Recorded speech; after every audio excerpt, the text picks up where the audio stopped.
अस्सलाम वालेकुम dear students, कैसे हैं आप? उम्मीद करता हूँ आप ठीक ठाक होंगे, खैरियत से होंगे। डियर स्टूडेंट्स, आज करेंगे unit number 3 periodic table, periodicity of periods, exercise short question. Chapter number 3 है 9th क्लास केमिस्ट्री और उसके हैं एक्सरसाइज के एक्सरसाइज है, यानी कि मारूजी भी हैं और उसके शॉर्ट क्वेश्चन भी हैं। Exercise multiple choice question MCQs। तो डियर स्टूडेंट्स, सबसे पहले MCQs है the atomic radii of element in a periodic table, यानी कि एटॉमिक जो रेडियाई है वो एलिमेंट्स का पीरियोडिक टेबल में किस तरह होता है। Increase from left to right in period, ये तो बिल्कुल गलत बात है, इंक्रीज कभी भी नहीं होता। Increase from top to bottom group, ये करेक्ट ऑप्शन है कि ये क्या होता है, ग्रुप में ऊपर से नीचे क्या होता है, बढ़ता है। Increase from top to bottom in group. The amount of energy is given out, यानी कि वो जो एनर्जी की मकदार ज़रूरत होती है व्हेन इलेक्ट्रॉन इज एडेड, कि जब इलेक्ट्रॉन को दाखिल किया जाता है एटम में, यानी कि जो एनर्जी की जो मकदार खारिज होती है उस वक्त जब इलेक्ट्रॉन को दाखिल किया जाता है किसी एटम में, इज़ कॉल्ड, उसको हम कहते हैं लेटेस्ट एनर्जी। तो नहीं कहेंगे, एनाइजेशन एनर्जी भी नहीं होती, इलेक्ट्रोनेगेटिविटी भी नहीं होती, बल्कि क्या होती है, इलेक्ट्रॉन एफिनिटी होती है जो खारिज होती है। ठीक हो क्या डियर स्टूडेंट्स? इसकी डेफिनेशन असल में Mendeleev periodic table was based upon, यानी कि मेंडलीफ के जो पीरियोडिक टेबल की बुनियाद थी वो किस नंबर पर थी। तो डियर स्टूडेंट्स, मेंडलीफ की पीरियोडिक टेबल की बुनियाद थी एटॉमिक मास पे थी। ठीक है, एटॉमिक नंबर पे नहीं थी, बल्कि क्या थी, एटॉमिक मास पे थी। बी हमारा करेक्ट ऑप्शन होगा। Long of periodic table is constructed on the base of, यानी कि अब जो टेबल है मॉडर्न पीरियोडिक टेबल वो किसकी बुनियाद पर है, तो वो जी है एटॉमिक नंबर। इसका भी बी करेक्ट ऑप्शन होगा। ये एटॉमिक मास होगा और ये एटॉमिक नंबर होगा। डियर स्टूडेंट, ये ख्याल रखना है आपने। Fourth and fifth period of long period form of periodic table are called, यानी कि लॉन्ग ऑफ पीरियोडिक टेबल का जो है चौथा और पांचवा पीरियड्स कहलाते हैं। शॉर्ट पीरियड डियर स्टूडेंट्स नहीं, शॉर्ट होता है पहला पीरियड। नॉर्मल दूसरा और तीसरा जो होते हैं वो नॉर्मल होते हैं, बल्कि जो चौथा और पांचवा होते हैं वो होते हैं लॉन्ग पीरियड, और छठा और सातवां होते हैं वेरी लॉन्ग। ठीक है, तो हमारा करेक्ट ऑप्शन होगा लॉन्ग पीरियड, यानी कि सी ऑप्शन हमारा करेक्ट ऑप्शन है। Which one of the following halogen has lowest electronegativity, तो डियर स्टूडेंट्स इनमें से जो सबसे कम इलेक्ट्रोनेगेटिविटी है वो है आयोडीन की। ठीक है, तो आयोडीन हमारा करेक्ट ऑप्शन होगा। सबसे ज़्यादा है फ्लोरीन की। Along the period which one of the following is decrease, यानी कि पीरियड की जानिब अगर हम जाएँ तो कौन सी चीज़ कम होती है, ionisation energy, atomic radius, electron affinity, electronegativity. Dear student, सिर्फ एटॉमिक रेडियस और शेल्टर इफेक्ट क्या होते हैं, कम होते हैं, बाकी ये सारी भी क्या होती हैं, बढ़ती हैं। एनाइजेशन एनर्जी की बात कर रहे हैं, नेगेटिविटी की बात कर रहे हैं, ये सारी बढ़ती हैं। Transition elements are, transition elements क्या होते हैं डियर स्टूडेंट, ये सारे मेटल्स होते हैं। ठीक है, ट्रांजिशन एलिमेंट जितनी भी होते हैं ना, ग्रुप 3 से लेकर ग्रुप 10 तक, ये सारे क्या होते हैं, मेटल्स होते हैं। Mark the incorrect statement about ionisation energy, यानी कि इसके मतलब कौन सी गलत बयान है। तो डियर स्टूडेंट, ये इसका गलत बयान है कि इस डिक्रीज इन अ पीरियड, ये पीरियड में डिक्रीज नहीं होती, ये पीरियड में इंक्रीज होती है, पीरियड में ये बढ़ती है। तो ये हमारा ये गलत ऑप्शन है। ठीक है, यानी कि इसके बारे में गलत स्टेटमेंट, वैसे ये हमारा करेक्ट ऑप्शन होगा सी। पॉइंट आउट द इनकरेक्ट, बिल्कुल वही है, ये इलेक्ट्रॉन एफिनिटी के मुतालिक, दोनों बहने बहने हैं, यही समझें। तो ये भी इट डिक्रीज इन पीरियड, ये बात गलत है जी, ये डिक्रीज नहीं होती, ये पीरियड में क्या होती है, बढ़ती है। पीरियड में बढ़ती है और ग्रुप में डिक्रीज होती है। अगर ग्रुप होता तो फिर हम कह सकते थे। ठीक है, अब देखें ना, it decrease in a group, तो ये बात तो ठीक है ना, बिल्कुल ठीक है। और उसने कहा इनकरेक्ट स्टेटमेंट आपने लगानी है, तो ये बात गलत है ना, it decrease in a period, ये पीरियड में कम होती, पीरियड में बढ़ती है, कम नहीं होती। तो ये डियर स्टूडेंट इसके हो गए मारूजी।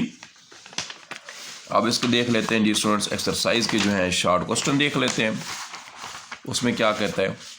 अब डियर स्टूडेंट्स, पहला शॉर्ट क्वेश्चन है why noble gases are not reactive, बड़ा इंपॉर्टेंट शॉर्ट क्वेश्चन है कि नोबल गैसेज रिएक्टिव क्यों नहीं होती। तो डियर स्टूडेंट कहता है कि noble gases are not reactive because they have valence shell completely field.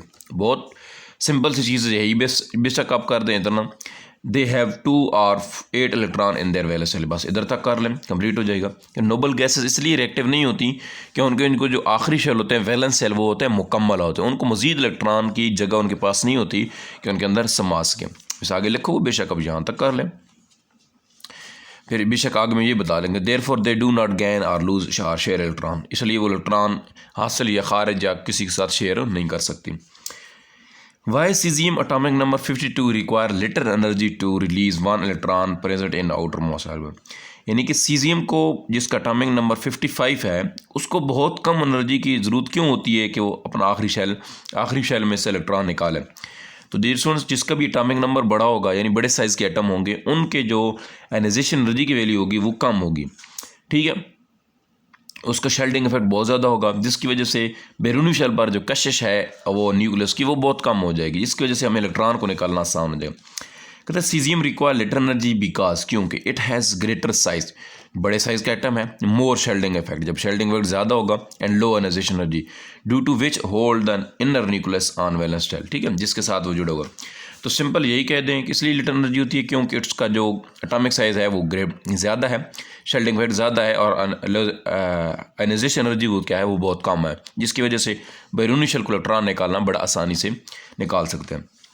कहते हैं how periodicity of the properties depend upon the proton in atom, यानी कि खुशियात की जो पेरियोडिसिटी होती है वो किसी एटम के प्रोटॉन पर कैसे, एटॉमिक नंबर प्रोटॉन्स पे कैसे डिपेंड करती है। असल में प्रोटॉन क्या होता है, कहते हैं number of proton in atom represent atomic number. ये मेन चीज़ है कि प्रोटॉन जो होता है वो एटॉमिक नंबर को रिप्रेजेंट करता है of that element which increase regular by one from the element to element, यानी कि जो 1 by 1 करके क्या होता है इंक्रीज होता है रेगुलर पैटर्न के साथ। So the arrangement of element according to increasing atomic number show the periodically in the electronic configuration of the element that lead the periodicity in their period। और इसी की बुनियाद पे हम क्या करते हैं, एटॉमिक नंबर की बुनियाद पे हम इलेक्ट्रॉनिक कन्फिग्रेशन को भी लिखते होते हैं, तो जो मतलब बहुत ही अहमियत की आमिल होती है, ठीक है। इसलिए बहुत अहमियत का आमिल है कि किसी भी एलिमेंट्स की प्रॉपर्टीज़ जो हैं वो प्रोटॉन पे डिपेंड अपॉन करती हैं। अच्छा, why shielding effect electron makes cation formation easy, यानी कि शेल्डिंग इफेक्ट कीटाइन बनने के अमल को क्यों आसान बनाता है। Shielding effect electron make the cation formation easy, इसलिए आसान बनाता है because it's reduce the nuclear pull and outermost electron, यानी कि न्यूक्लियस और वैलेंस शेल के जो दरमियान के कश है उसको कम कर देता है। They are loosely tight by nucleus, यानी कि बहुत कमज़ोर के साथ जुड़े हुए होते हैं न्यूक्लियस के साथ, and can easily be lost from the outer most, और उनको आसानी से हम क्या करते हैं, देखो ना यहाँ पे न्यूक्लियस अगर है ना, तो यहाँ पे इलेक्ट्रॉन अगर है कोई, तो ये जो होता है ये इस कशिश को कम कर देता है, जिसकी वजह से इस इलेक्ट्रॉन को निकालना क्या हो जाता है, ईजिली हो जाता है। उसके बाद ये स्टूडेंट बड़ा इंपॉर्टेंट शॉर्ट क्वेश्चन है, question number 5, what is the difference between Mendeleev and modern periodic table, यानी कि मेंडलीफ का जो पीरियोडिक टेबल था और जो नया पीरियोडिक टेबल है उसमें मेन डिफरेंस क्या है। तो डियर स्टूडेंट्स, मेंडलीफ का पीरियोडिक टेबल क्या है, the properties of elements are function of their atomic mass, सिर्फ ये एक चीज़ लिख लें, और इसकी properties of the elements are function of atomic number, ये मेन डिफरेंस है कि ये एटॉमिक नंबर पर डिपेंड है और ये किस पे डिपेंड था, ये एटॉमिक मास की बुनियाद पर इसको तरतीब दिया। और दूसरा, atomic mass is less fundamental property and it is the basis of Mendeleev periodic table, ठीक है, ये बुनियादी प्रॉपर्टी कम है और इसकी जो बुनियाद है वो किस पे है और किसकी बुनियाद पे है, मेंडलीफ पीरियड। और atomic mass, atomic number is the more fundamental property and it is the basis of modern periodic table, और ये किसकी बुनियाद है, मॉडर्न पीरियोडिक टेबल की। तो ये दो बहुत मेन डिफरेंस हैं इसमें, पहले वाला डिफरेंस बड़ा इंपॉर्टेंट है, यही बेशक कर लें तब भी आपको काम हो जाएगा। अच्छा, उसके बाद ये सुनते हैं why do you mean group and periods in periodic table, यानी कि बड़ा इंपॉर्टेंट शॉर्ट क्वेश्चन है, भी बड़ा आसान और है भी बड़ा इंपॉर्टेंट कि आप ग्रुप्स और पीरियड से पीरियोडिक टेबल में क्या मुराद लेते हैं। The horizontal row in elements periodic table are called period, यानी किस तरह के जो लाइनें हैं वो हैं periods. The vertical column in periodic table, यानी किस तरह के जो कॉलम हैं वो क्या हैं, दे आर कॉल्ड ग्रुप।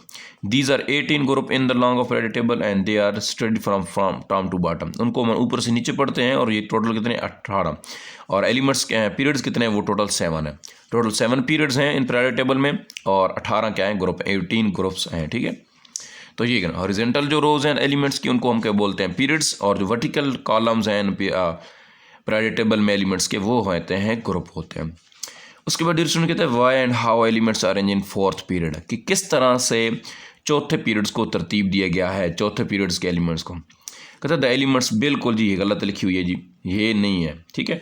अब सोडियम जो है वो तो ग्रुप 3 का तीसरे पीरियड्स का एलिमेंट्स है, यहाँ से पोटासियम से स्टार्ट होगा और जाके क्रिप्टॉन पे एंड हो जाएगा, ठीक है। पीरियोडिक टेबल में हम देख लें इससे नीचे वाला पीरियड, ये एलिमेंट्स नहीं लिखने आपने। Are arrange in 4th period because they have 4 electron shell and arrange by increasing atomic number, ठीक है। ये बात वैसे ठीक लिखी है, लेकिन ये ऊपर जो एलिमेंट्स लिखे हैं ये बिल्कुल भी गलत है, ठीक है। ये तीसरे पीरियड के एलिमेंट हैं, ये चौथे पीरियड के एलिमेंट्स नहीं है, ये गलती होगी उनसे, ठीक है, तो कोई मसला नहीं है। अच्छा, उसके बाद देखिए are arrange increasing atomic number, atomic number की बुनियाद पे दिए हुए उनको तरतीब फ्रॉम लेफ़्ट टू राइट, मतलब नीचे दाएं बाएं से दाएं जानिब। तो उसके बाद ये भी कन्वर्ट होगा why the size of atom do not increase regular in period, यानी कि पीरियड में एक एटम का साइज बाकायदगी से क्यों नहीं बढ़ता, कम होता। कहते हैं size of atom do not decrease regular in period, this irregularity in the transition elements, यानी कि वो ट्रांजिशन मेटल्स की वजह से है, is due to involvement of orbital, D orbital चूँकि उसमें होता है, it provides poor shielding effect, जो बहुत कम ही शेल्डिंग इफेक्ट क्या करता है, प्रोवाइड करता है। शेल्डिंग इफेक्ट कम होता है जिसकी वजह से इलेक्ट्रॉन का जो साइज़ है वो क्या होता है, और रेगुलरली कम नहीं होता। अच्छा, उसके बाद ये स्टूडेंट्स कहता है question number 9, give the trends of, यानी कि ट्रेंड्स बताना है कि इसका एनाइजेशन एनर्जी इन पीरियड, सिर्फ में पीरियड में बताना है कि एनाइजेशन एनर्जी का रुझान क्या है, ट्रेंड्स क्या है।